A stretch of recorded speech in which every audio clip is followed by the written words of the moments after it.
আমার শহর রায়গঞ্জ নিবেদন করছে সায়নী গোল্ড এন্ড ডায়মন্ড, থানা রোড, রায়গঞ্জ।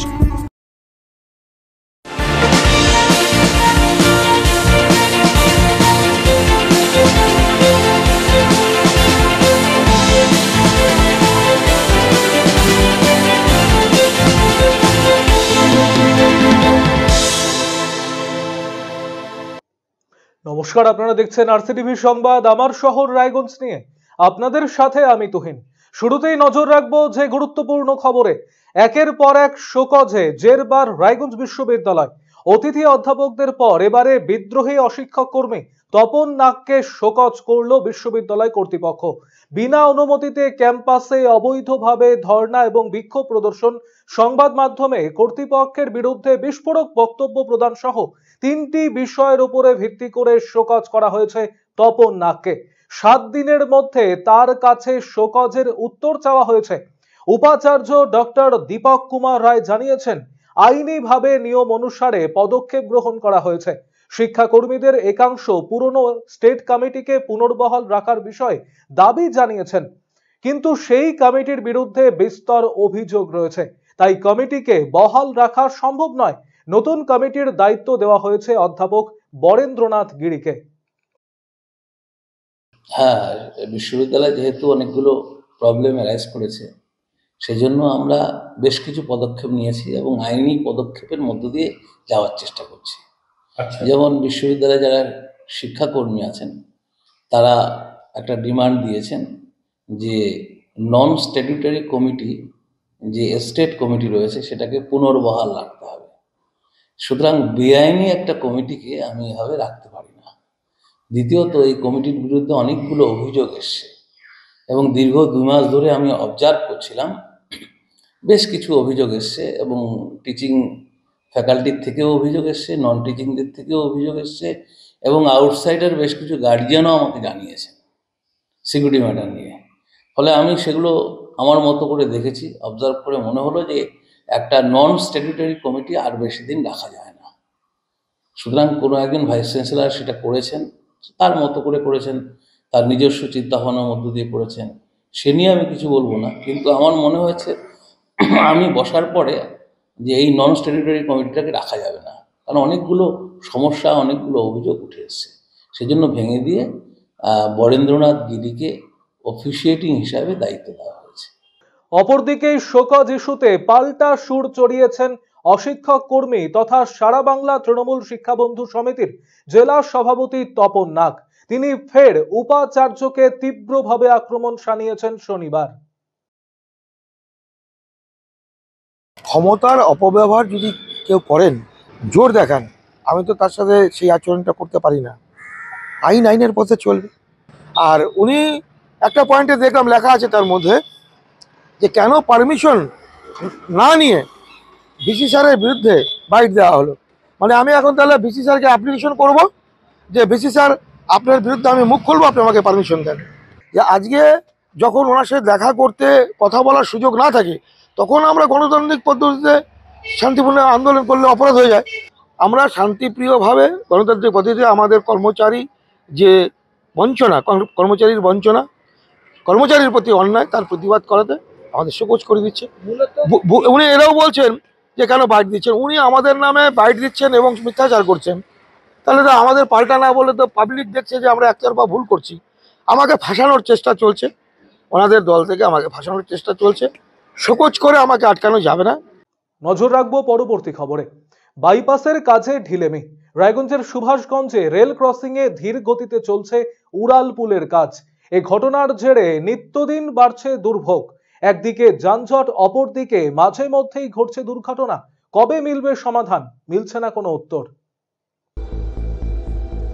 আমরা দেখে যাচ্ছি এটা প্রায় 7-8 বছর ধরে এই কাজ চলে যাচ্ছে, এখনো পর্যন্ত এনএইচ কর্তৃপক্ষ কাজ সম্পূর্ণ করতে পারেনি। তো আমরা রায়গঞ্জ বাইপাসের যে রেলের ওভারব্রিজ, এই ক্ষেত্রে দেখতে পাচ্ছি যে খুব ঢিলেমি হচ্ছে এই কাজের জন্য। মোটামুটি এই কাজটা তো শুরু হয়েছে 5 থেকে 6 বছর হয়ে গেল আজ থেকে, কিন্তু কাজটা এখনো অবধি কমপ্লিট হচ্ছে না, আর কাজটা খুব ধীর গতিতেই হচ্ছে।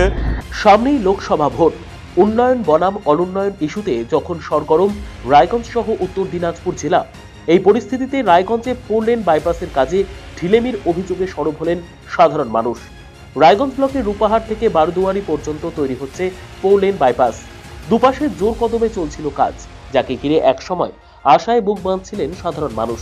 কিন্তু তাল কাটে সুভাষগঞ্জে এসে সেখানে রেল লাইনের ক্রসিং এর ওপর অজ্ঞাত কারণে গতিহীন হয়ে যায় উড়ালপুল নির্মাণের কাজ, যার জেরে এই এলাকার মানুষ দুর্ভোগ পোহাচ্ছেন।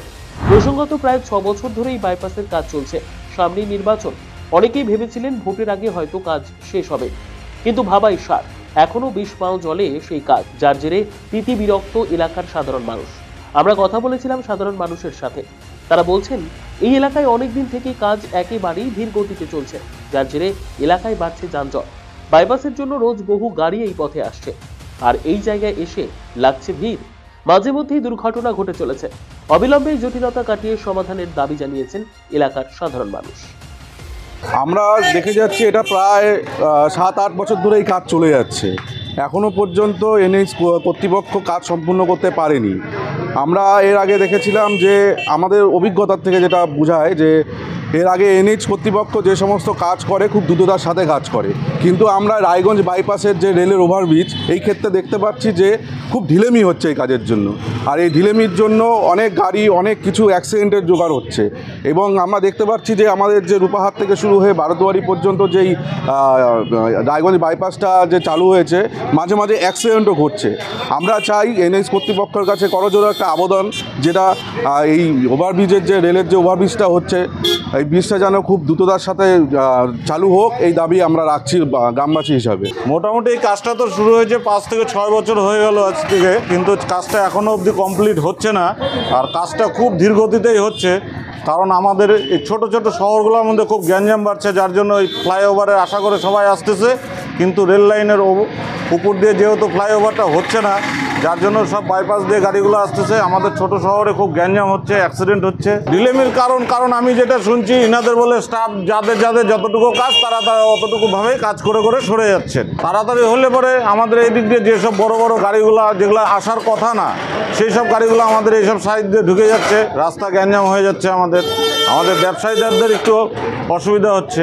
যদিও এ বিষয়ে জাতীয় সড়ক কর্তৃপক্ষ বা বরাদপ্রাপ্ত ঠিকাদারি সংস্থার তরফে কোনো প্রতিক্রিয়া মেলেনি। আরসিটিভি সংবাদ, রায়গঞ্জ। বন্ধু বান্ধবদের সাথে বচসার জের, ব্লেড দিয়ে গলা কেটে আত্মহত্যার চেষ্টা করল তরুণী। শুক্রবার রাতে ঘটনাটি ঘটেছে রায়গঞ্জ শহরের রাসবিহারী মার্কেট এলাকায়। আহতের নাম মৌসুমী বর্মন, তার বাড়ি শক্তিনগরে। তিনি এখন রায়গঞ্জ মেডিকেল কলেজ ও হাসপাতালে চিকিৎসাধীন।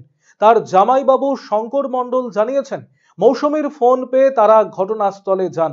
কি কারণে এমনটা করলেন তিনি, সেই ব্যাপারে কিছু জানা যায়নি।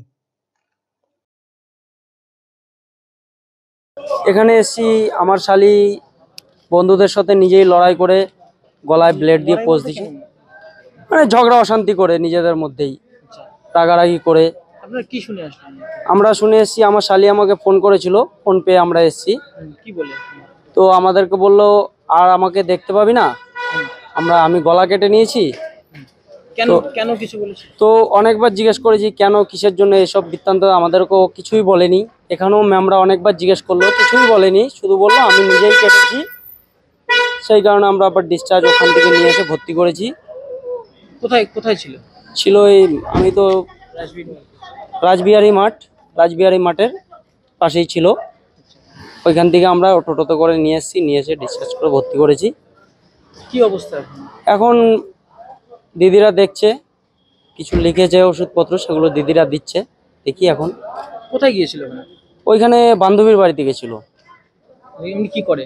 এমনি কিছুই করে না, বাড়িতেই থাকে, মোবাইলের দোকানে টুকটাক কাজ করে। স্কুল পড়ুয়ারা যাতে সহজেই বিদ্যালয়ে আসতে পারে, সেই লক্ষ্যে পশ্চিমবঙ্গ সরকার চালু করেছে সবুজ সাথী প্রকল্প। শনিবার রায়গঞ্জের রামকৃষ্ণ বিদ্যাভবনে নবম শ্রেণীর ছাত্রদের হাতে এই প্রকল্পের নতুন সাইকেল তুলে দেওয়া হলো। প্রায় 120 জন পড়ুয়ার হাতে এদিন সাইকেল তুলে দেওয়া হয়। প্রধান শিক্ষক সৌমিত্র তরফদার, পরিচালন সমিতির সভাপতি তপন নাগ সহ অন্যান্য বিশিষ্ট জনেরা উপস্থিত ছিলেন এদিনের এই কর্মসূচিতে। আমাদের পশ্চিমবঙ্গ সরকার পরিচালিত যে বিভিন্ন প্রকল্প রয়েছে, তার মধ্যে সবুজ সাথী একটা অন্যতম। সেই সবুজ সাথীর প্রকল্পে ছাত্রদের ক্লাস 9-এর ছাত্রদের সাইকেল বিতরণ অনুষ্ঠান। কতজন স্টুডেন্ট? আমরা 120 জন বোধহয় সম্ভবত আজকে সাইকেল তুলে দিলেন? আজকে সাইকেল দেওয়া হলো। আমার শহর রায়গঞ্জ এখনকার মতো এই পর্যন্তই। পরবর্তী খবরের জন্য নজর রাখুন শুধুমাত্র আরসিটিভি সংবাদে। নমস্কার।